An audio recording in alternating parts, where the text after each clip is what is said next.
ఇప్పుడు ఆధ్యాత్మిక సమాచారాన్ని వీక్షిద్దాం.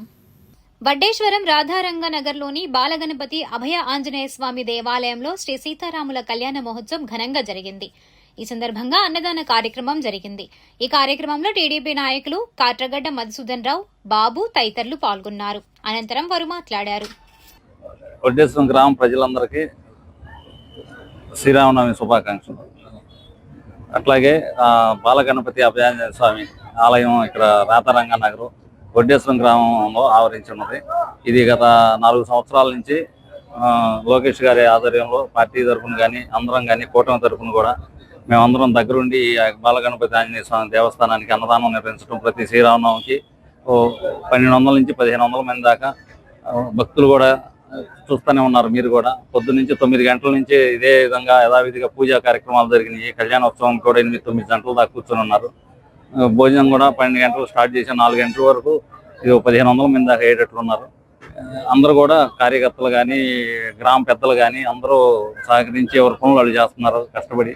అందరికి కూడా శుభాకాంక్షలు తెలియజేస్తూ సెలవు తీసుకుంటాం.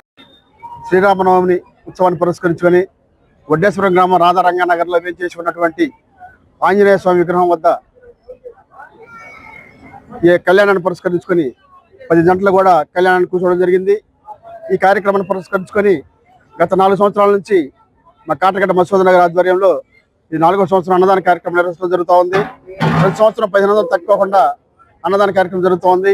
ఈ రోజు ఇంకా ఎక్కువైనా కూడా ఎంతమంది అయినా కూడా చేపిద్దామన్న ఉద్దేశంతో చేస్తామన్న భక్తులు కూడా బాగా విరివిగా పాల్గొన్నారు. అన్నదాన కార్యక్రమం కూడా బాగా జరుగుతూ ఉంది. శ్రీరామనవమి ఆశీస్సులు మా గ్రామంపై మెండుగా ఉండాలని చెప్పేసి కోరుకుంటాం. అట్లాగే ఇక్కడ చేసినటువంటి భక్తులకు రంగానగర్ వడ్డేశ్వరం గ్రామ వాస్తవ్యులకు అందరికీ కూడా శ్రీరామనవమి శుభాకాంక్షలు తెలియజేసుకుంటూ ముందుగా ఈ రోజు వడ్డేశ్వరం గ్రామ ప్రజలకు అలాగే రాధారంగనగర్ గ్రామ మంగళగిరి నియోజకవర్గ ప్రజలకు అందరికీ శ్రీరామనవమి శుభాకాంక్షలు అండి. ఇక ఇవాళ రాధారంగనగర్ బైపాస్ లో ఉన్నటువంటి అభయ ఆంజనేయ స్వామి ఆలయంలో మార్నింగ్ 9 గంటల నుంచి కూడా మన లోకేష్ బాబు గారి ఆదేశాల మేరకు మధుసూదన్ రావు గారి ఆధ్వర్యంలో ఈ రోజు శ్రీరామనవమి పండుగ కళ్యాణ కార్యక్రమం జరిగింది. ఉదయం 9 గంటల నుంచి భక్తులందరూ వచ్చి కూడా కళ్యాణాన్ని వీక్షిస్తున్నారు. అలాగే అన్నదాన కార్యక్రమం 12కి మొదలు పెట్టారు. అన్నదాన కార్యక్రమం కూడా జరుగుతుంది. భక్తులందరికీ శ్రీరామనవమి శుభాకాంక్షలు తెలియజేస్తూ వచ్చిన వాళ్ళందరూ భోజనాలు చేసి సంతోషంగా వెళ్ళాలని కోరుకుంటూ సెలవు తీసుకున్నాను. అభయ ఆంజనేయ స్వామి టెంపుల్ వద్ద గత 4 సంవత్సరాలుగా అన్న సంపర్పణ జరుగుతూ ఉంది.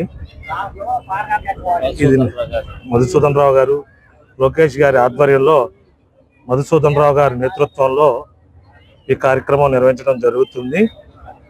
ఇప్పుడు చూస్తూ ఉంటే ఉదయం 9 గంటల నుంచి కళ్యాణ కార్యక్రమం జరిగింది. ఎంతో విజయంగా జరిగింది. అదేవిధంగా ప్రజలు కూడా పాల్గొన్నారు. ఇప్పుడు ఈ అన్న కార్యక్రమంలో కూడా అనేక మంది కార్యకర్తలు, నాయకులు అందరూ కూడా పాల్గొనడం జరిగింది.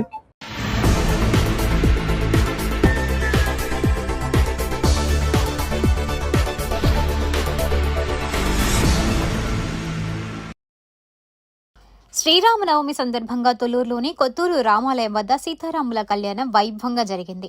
అనంతరం వివరాలను దిష్టకవి శేషుబాబు తెలిపారు. భక్తితో తపస్సు చేసినటువంటి వరం ఈ శ్రీరామనవమి. పున్నమి వెన్నెల కాస్తూ భక్తులందరినీ కూడా దీర్ఘాయుష్నిచ్చేటువంటిది. స్వామివారు భూలోక భువర్లోక శువర్లోక మహర్లోక జనోలోక తపోలోక సత్యలోకాదీనాం గ్రహదోషాలు, ఇతి దోషాలు, మంగళసూత్రంలో ఉన్నటువంటి దోషాలను కూడా నివృత్తి చేసి మాంగళ్య బలాన్ని పెంచి దేదీప్యమైనటువంటి పాడి పంటల వ్యవసాయ అభివృద్ధికి అలాగే లక్ష్మీ కటాక్షాన్ని ప్రసాదించేటువంటి రోజు ఈ శ్రీరామనవమి. ఎన్ని యాగాలు చేసినా కానీ ఈ శ్రీరామనవమి రోజు కళ్యాణం చేస్తే అటువంటి వాళ్ళకి స్వామివారు పునర్దర్శనాన్ని అనుగ్రహిస్తారు. జై శ్రీమన్నారాయణ. తొల్లూరులోని కమిటీ హాల్ సెంటర్లో శ్రీ చెన్నకేశవ రామాలయం వద్ద సీతారాముల కళ్యాణం నిర్వహించారు. మేళ తాళాలతో వేద పండితుల ఆధ్వర్యంలో ఎక్కువ మంది దంపతులు కళ్యాణంలో పాల్గొన్నారు. వివరాలను ఆలయ పూజారి తెలిపారు.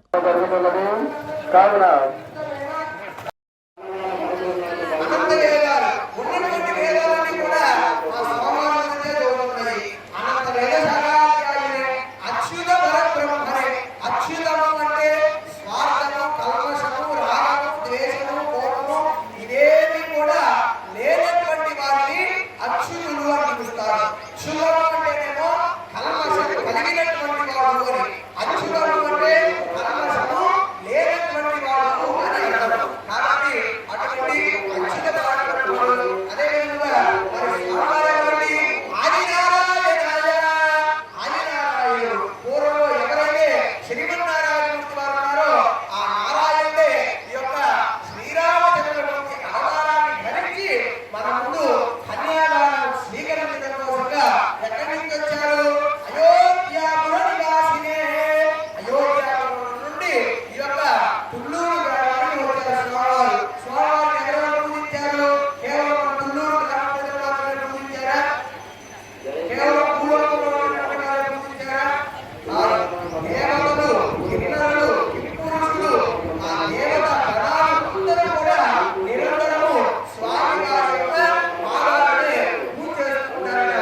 అటువంటి శ్రీరామనవమి సందర్భంగా తుళ్లూరులోని పల్నాటి వీరుల ఆలయం వద్ద ఉన్న రామాలయంలో సీతారాముల కళ్యాణం జరిగింది. కళ్యాణంలో ఎక్కువ మంది దంపతులు పాల్గొన్నారు.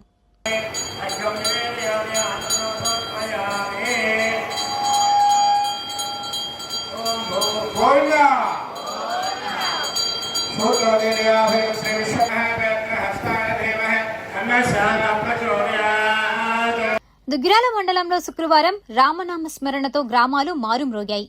మండలంలో రామాలయాలు, పలు ఆలయాల్లో పండితుల వేద మంత్రోచ్చారణలతో సీతా సమేత కొలువు తీరిన శ్రీరాముడితో కళ్యాణం కనువిందుగా నిర్వహించారు. వాడవాడలా తాటాకు చలువ పందిళ్లు వేసి శ్రీరామనవమి ఉత్సవాలు జరిపారు. మండలంలోని దుగ్గిరాల, చెన్నకేశవనగర్, చిలువూరు, రేవేంద్రపాడు, తుమ్మపూడి, పెనుమూలి, ఈమని, పెదపాలెం, పెదకొండూరు, పేరకులపూడి తదితర గ్రామాల్లో శ్రీరామనవమి సందర్భంగా సీతారాముల కళ్యాణ మహోత్సవం భక్తులు నిర్వహించారు. అనంతరం భక్తులకి పానకం, వడపప్పు, తీర్థప్రసాదములు పంపిణీ చేశారు. గ్రామాల్లోని భక్తులు అధిక సంఖ్యలో శ్రీరాముడి మందిరాలు, దేవాలయాల వద్దకు చేరుకుని ప్రత్యేక పూజల్లో పాల్గొన్నారు.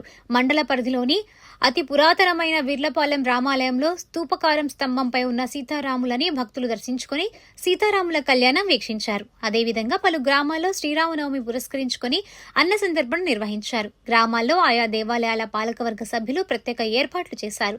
దీంతో గ్రామాల్లో పండుగ వాతావరణం వెల్లివిరిసింది.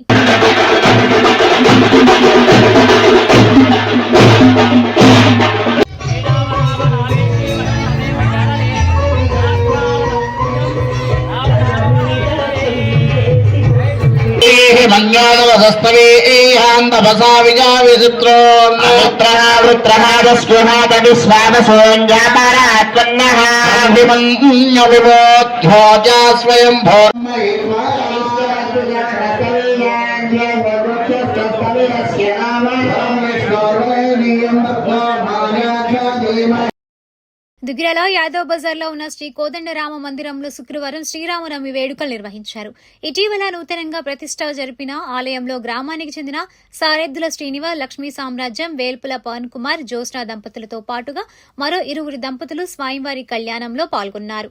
అర్చకులు ప్రత్యేక పూజ జరిపి సీతారాముల కళ్యాణాన్ని నిర్వహించారు.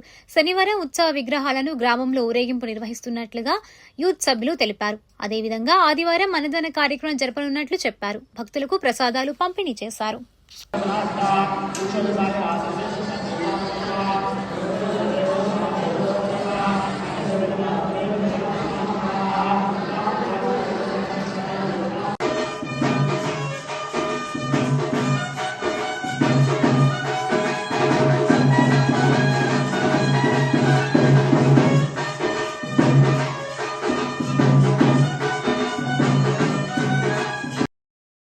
రాయపూడి గ్రామంలోని లూర్దు మాతా ఆర్సీఎం చర్చ్లో ఫాదర్ ఫ్రాన్సిస్ ఆధ్వర్యంలో ప్రత్యేక ప్రార్థనలు జరిపారు. అనంతరం ఆర్సీఎం దేవాలయంలో 25 సంవత్సరాల నుండి ఉపదేశిగా పనిచేస్తున్న చిలక బసవయ్యను ఫాదర్లు, సంఘ పెద్దలు సన్మానించారు. అనంతరం ఫాదర్ సురేష్ మాట్లాడారు. ఎందుకంటే ఈరోజు మరి యొక్క గ్రామంలో మన యొక్క విచారణ గురువులు ఫాదర్ ఫ్రాన్సిస్ గారి యొక్క ఆధ్వర్యంలో యేసుక్రీస్తు ప్రభువారు శిలువలో నుంచి పలికినటువంటి 7 మాటల కార్యక్రమాన్ని మరి చాలా ఘనముగా జరుపుకొని ఉన్నాము. ఎందుకంటే యేసుక్రీస్తు ప్రభువారు శిలువలో మరణించి మన కోసము ఈ లోకానికి రక్షణను తీసుకొని వచ్చారు. కాబట్టి ఆ 7 మాటలను మన జీవితాలలో మరి తప్పక విశ్వాసంతో పాటించినట్లయితే తప్పనిసరిగా దేవుని యొక్క దీవెనలు మన మీద ఉంటాయి అనడానికి మరి ఈరోజు మనం స్మరణ చేసుకున్నటువంటి 7 మాటలు మరి ఎంతో ప్రాముఖ్యతను సంతరించుకొని ఉన్నాయి. మరి ఈ యొక్క విచారణలో ముఖ్యంగా ఈ యొక్క గ్రామంలో మరి ఇంత ఘనముగా ఈ యొక్క కార్యక్రమాన్ని ఏర్పాటు చేయడానికి మరి అందరూ శ్రమించారు. వారందరినీ కూడా దేవాది దేవుడు బహుగా దీవించాలని ఆశీర్వదించాలని మరి విచారణ గురువులు మేమందరం కూడా కోరుకుంటూ ఉన్నాము. మరి ముఖ్యంగా ఈరోజు మరి ఇదే కార్యక్రమంలో మరి ఇంకొక కార్యక్రమాన్ని కూడా మనందరం కూడా చేసుకొని ఉన్నాం. అది ఏమిటంటే మన మధ్య 25 సంవత్సరాలు ఇక తన యొక్క ఉపజీవిత జీవితాన్ని జీవించి సువార్త వ్యాప్తి కోసమై తన యొక్క జీవితాన్ని అంకితం చేసుకున్నటువంటి చిలక భాస్కర్ గారి యొక్క మరి 25 సంవత్సరాల జూబిలీ వసంతాన్ని కూడా మనం చేసుకుంటూ ఉన్నాం. మరి ఇదిగో అతడు ఉపదేశిగానే కాకుండా మరి ఇంకా ప్రస్తుత ప్రభుత్వంలో ఎన్నో విధాలుగా తన యొక్క సహాయ సహకారాలు అందిస్తూ ఒక ఉన్నత పదవిలో ఉన్నటువంటి ఒక వ్యక్తి. మరి తన యొక్క పండుగలను ఈరోజు జూబిలీ చేసుకోవటం మనందరం కూడా అదృష్టముగా భావిస్తూ